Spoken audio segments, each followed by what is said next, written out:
Hi friends, welcome to my channel Exam Hacks. So today நம்ம strength of material bending and shear stress பார்க்க போறோம். ஓகேங்களா?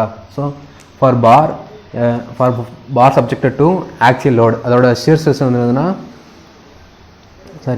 அதோட stress வந்து equal to load per cross sectional area and shear stress is shear force per shear area. ஓகேங்களா? So similarly bar beam sigma or bending stress equal to m by I into y and shear stress equal to f a y bar divided by IB.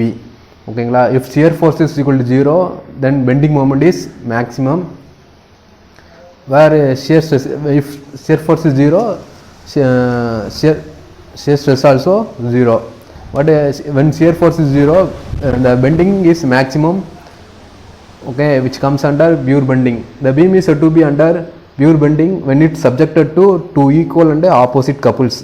Under pure bending the radius of curvature is constant and the shape of deflection is circular arc in circular arc. ஓகேங்களா? So நம்மளுக்கு வந்து pure பெண்டிங்கில் நம்மளுக்கு என்ன circular ஆர்க்கில் நம்மளுக்கு வந்து deflection கிடைக்கி. ஓகேங்களா? எப்போன்னா two equal and opposite couples பீமில் ஆக்ட் ஆகும்போது நம்மளுக்கு அப்படி சர்க்குலர் ஆர்க் ஷேப்பில் இருக்கும் நம்மளுக்கு டிஃப்ளெக்ஷன். ஓகேங்களா? நெக்ஸ்ட் வந்து bending equation, according to bending equation or Euler's Bernoulli's equation, m by I is equal to sigma by y is equal to E by R. ஓகேங்களா? ஸோ அதான் நம்மளுக்கு வந்து bending equation. So sigma max equal to m max by I into y max which is equal to m by IY. இந்த y வந்து so இந்த மேலே இருக்க y வந்து டிவைட் பை ஒய் ஆகுது. ஸோ இதுதான் ஈக்குவல் டு ஜெட்டுன்னு நம்ம செட்டுன்னு ஐடென்டிஃபை பண்ணுறதுனா section modulus or m is the bending moment. ஓகேங்களா?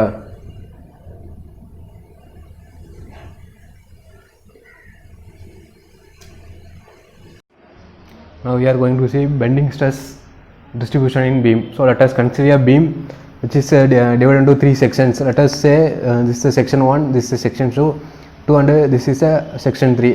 Let us consider section 3 is fixed and where a load P is applied on this end of the beam. ஓகேங்களா? So இது நம்மளுக்கு வந்து middle வந்து ஒரு நியூட்ரல் லேயர் வருது. சரிங்களா? Neutral ஆக்சிஸ்னு சொல்லுவோம். The axis which does not subjected to any tension or compression is called neutral axis. So இப்போ ஒரு பீமில் நம்ம ஒரு லோடு அப்ளை பண்ணும்போது அட் ஒன் பாயிண்ட் ஆஃப் லேயரில் எப்படி இருக்குன்னா there is no tension as well as compression, ரெண்டும் இருக்காது. ஸோ அப்படி இருக்க ஆக்சிஸை வந்து நம்ம வந்து நியூட்ரல் ஆக்சிஸ்ன்னு சொல்கிறோம். ஓகேங்களா? ஸோ இப்போ நம்ம இதுக்கு வந்து பெண்டிங் மூமெண்ட் பக்கத்தில் இந்த இடத்துல ஃபிக்ஸ்டு ஒன்று வச்சுருக்கோம். அது வந்து இந்த எண்டில் லோடு அப்ளை பண்ணலாம். ஸோ நம்மளுக்கு பெண்டிங் மூமெண்ட் வந்து இந்த ஷேப்பில் கிடைக்கி. ஓகேங்களா? ஸோ நம்ம வந்து இப்போ சிக்மா 1ல் பார்த்தீங்கன்னா இது வந்து ஃபிக்ஸ் ஆகலை. ஸோ அந்த இடத்துல லோடு அப்ளை ஆகுது. ஸோ லோடு அப்ளை இடத்துல நம்மளுக்கு வந்து ஸ்ட்ரெஸ் வந்து 0 இருக்குது அண்டு பெண்டிங் மூமெண்ட்டும் 0வாக இருக்குது. ஓகேங்களா? இப்போ செக்ஷன் 2 எடுத்த பார்த்தீங்கன்னா which is not equal to 0, ஏன்னா சம் டிஸ்டன்ஸில் நமக்கு லோடு ஆக்ட் ஆகுது. ஸோ அதில் ஸ்ட்ரெஸ் இருக்கும். So which is less then sigmas 3. So இப்போ இந்த இடத்துல நம்ம இங்கே வந்து ஃபிக்ஸ் பண்ணியிருக்கோம். ஸோ இங்கே அப்ளை லோடு வந்து இங்கே வந்து அதிகமாக நம்மளுக்கு பாதிப்பை ஏற்படுத்தும்.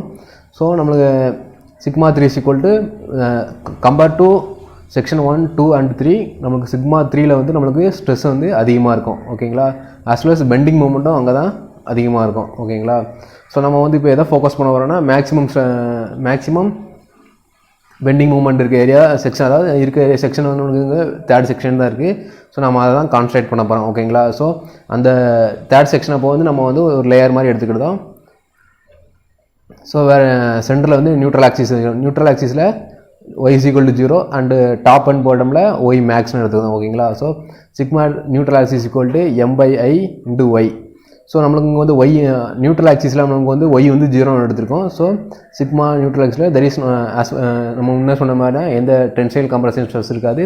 ஸோ 0. ஓகேங்களா? ஸோ இப்போ டாப் எடுக்கும். டாப் பார்க்கும்போது sigma is equal to m by I y max, அது டென்சைலில் இருக்குது. பாட்டமில் வந்து கம்ப்ரஸில் நம்ம முன்னே படிச்சிருக்கோம். நம்ம ஒரு பீமில் வந்து இந்த பீம் வந்து நம்ம வந்து பெண்டிங் மூமெண்ட்டில் இருந்ததுன்னா bottom fibre experience compression and top fibre experience top layer experience tension. ஓகேங்களா? சேம் அதே தான் இங்கேயும். ஓகேங்களா? இப்போ நியூட்ரல் ஆக்சிஸில் நம்ம பார்த்திங்கன்னா டாப் லேயர் வந்து நமக்கு வந்து டென்ஷனில் இருக்குது.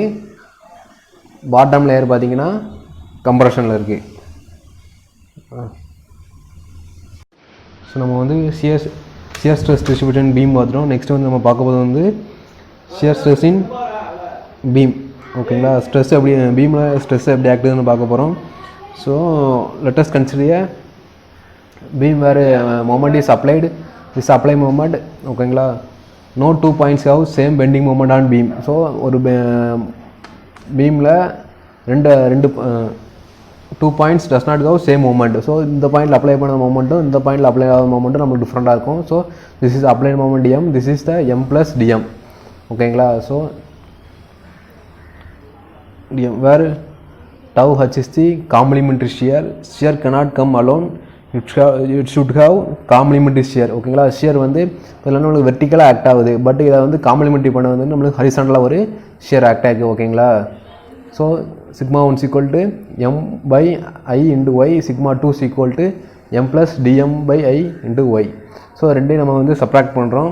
So sigma 1 minus sigma 2 equal to dm by i into y. m cancel ஆகிடும். ஓகேங்களா, dm மட்டும் தான் இருக்கும். So which is the shear stress.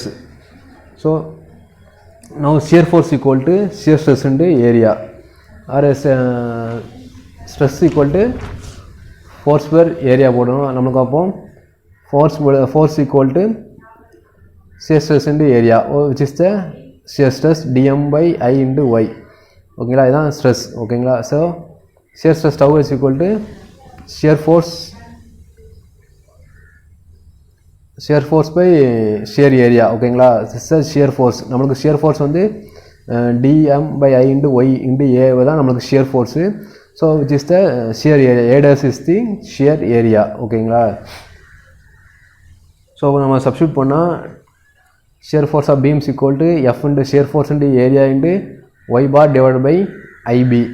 ஓகேங்களா, ஸோ இப்போ வந்து நம்ம இந்த செக்ஷனுக்கு எப்படி y bar and tau கண்டுபிடிக்கணும்னு பார்க்க போகிறோம், ஸ்ட்ரெஸ் கண்டுபிடிக்க போகிறோம். ஓகேங்களா, ஸோ இதோட வித்து வந்து b அண்டு லென்த்து வந்து டயாமீட்டர் வந்து d. ஓகேங்களா, ஸோ சென்டரில் இருக்கிறது வந்து neutral axis.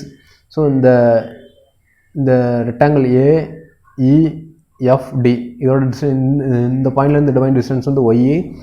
So y bar இங்கேது இதோட மிட் லைனில் இருக்குது, middle of this ABCD rectangle is y bar. ஓகேங்களா, so shear force element AEFD இந்த எலமெண்ட்டில் நம்ம இதோட ஷியர் ஃபோர்ஸ் எப்படின்னு கண்டுபிடிக்க போகிறோம். So which is equal to FA y bar divided by IB. ஓகேங்களா, so area is equal to, so இதோட ஏரியானது நமக்கு லென்த் இன்ட்டு பிரெத்து. ஓகேங்களா, ஸோ நமக்கு லென்த் என்னது B, ஸோ வந்து பிரெத்து என்னதுன்னா so total, so this total diameter. So d/2னா இந்த பாயிண்ட் வந்து நம்ம d/2 மைனஸ் ஒய் போட்டிங்கன்னா நம்மளுக்கு வந்து இந்த AEFT ஏரியா கிடச்சிடும். ஓகேங்களா, நெக்ஸ்ட்டு ஒய் பார் கண்டுபிடிக்கணும். ஒய் பார் வந்து ஸோ இதோட லென்த்து ஒய் ப்ளஸ்ஸு இதுலேருந்து இதோட ஹைட் வந்து d/2 மைனஸ் ஒய் போடி. ஸோ மைனஸ் ஒய் போட்டிங்கன்னா நம்மளுக்கு ஒய் பார் கிடச்சிடும். இப்போது அந்த மைனஸ் ஸோ இது வந்து உள்ள சப்ஸ்டியூட் பண்ணுவீங்க y bar equal to 1/2 d/2 plus ஒய்ன்னு கிடைக்கி. ஸோ இதை தூக்கி நம்ம வந்து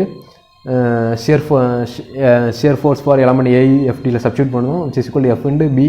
ஏரியாவுக்கு பொழுது B into d/2 minus Y into Y பாருக்கு பொழுது 1/2 d/2 ப்ளஸ் ஒய் சப்ஸ்டியூட் பண்ணுறோம் divide by I for rectangular BD3/12 into B is the breadth. Okay, இப்போ நம்ம கேன்சல் பண்ணோம்னா அங்கே பியும் கேன்சல் ஆகிரும், 2ம் 12 கேன்சல் ஆகி 6 கிடைக்கும். So tau is equal to 6f by BD³ into d square divided by 4 minus y square. ஓகேங்களா, hence at neutral axis y is equal to 0. so tau max equal to 3/2 shear force divided by B into D, which is equal to 3/2 tau average னு சொல்றாங்க. சரிங்களா, average shear force by area தான் நமக்கு வந்து shear stress, which is equal to tau average. So top and bottom y is equal to d/2 டிஸ்டன்ஸ்லாம் நமக்கு கிடைக்கி. So tau is equal to 0. ஓகேங்களா, நெக்ஸ்ட்டு வந்து நம்ம என்ன பார்க்க போகிறோம்னா என்னென்ன ஷேப் ஆஃப் காம்போனன்ட்ஸ்க்கு எப்படி எந்த இடத்துல நம்மளுக்கு மேக்ஸிமம் tau மேக்ஸ் கிடைக்கி, அந்த எந்த இடத்துல tau நம்மளுக்கு 0 டவு பாட்டம் அண்ட் டாப் அண்ட் பாட்டத்தில் நம்மளுக்கு ஷியர் ஸ்ட்ரெஸ் எப்படி இருக்குது அண்டு நியூட்ரல் ஆக்சிஸில் ஷியர் ஸ்ட்ரெஸ் எப்படி இருக்குன்னு பார்க்க போகிறோம். ஃபஸ்ட்டு வந்து ரெக்டாங்கிள் கிராஸ் செக்ஷன் பார்த்தீங்கன்னா நியூட்ரல் ஆக்சிஸ் வந்து நம்மளுக்கு மேக்ஸிமம் ஸ்ட்ரெஸ் கிடைக்கி டாப்பில் வந்து நமக்கு 0 ஆயிடுது ஓகேங்களா. So tau max equal to 3/2 F/BD. F is the shear force at the neutral axis ஓகேங்களா. So for circular cross section பார்த்தீங்கன்னா நியூட்ரல் ஆக்சிஸாக நம்மளுக்கு மேக்ஸிமம் ஷியர் ஃபோர்ஸ் கிடைக்கி which is equal to 4/3 Fy/r² ஓகேங்களா at neutral axis. And top on பாட்டத்தில் பார்த்தீங்கன்னா shear stress வந்து 0 இருக்குது. So for triangle cross section பார்த்தீங்கன்னா நம்மளுக்கு சென்ட்ரல் லைன் இருக்கும் as well as neutral axis இருக்குது. நியூட்ரல் ஆக்சிஸு சென்ட்ரல் லைனும் நம்மளுக்கு வந்து ட்ரையாங்கிளில் வரும். ஸோ அப்போ டவு டாப் அண்ட் பாட்டம் நம்மளுக்கு வந்து tau equal to 0 and tau maximum எங்கே இருக்குன்னா சென்ட்ரல் லைனில் தான் நமக்கு வந்து இதில் வந்து டவு மேக்ஸிமமாக இருக்குது which is equal to 3/2 F/pH at central line ஓகேங்களா. ஸோ டவு நியூட்ரல் ஆக்சிஸில் வந்து நமக்கு என்ன இருக்குன்னா 4/3 F/pH இருக்குது ஓகேங்களா. ஸோ நமக்கு இந்த 3 செக்ஷன் இருந்தாலும் நம்ம டேரெக்டாக அந்த ஃபார்முலா சப்ஸ்டியூட் பண்ணோம்னா பீமுக்கு வந்து ஷியர் ஸ்ட்ரெஸ் கண்டுபிடிச்சிடலாம் ஓகேங்களா.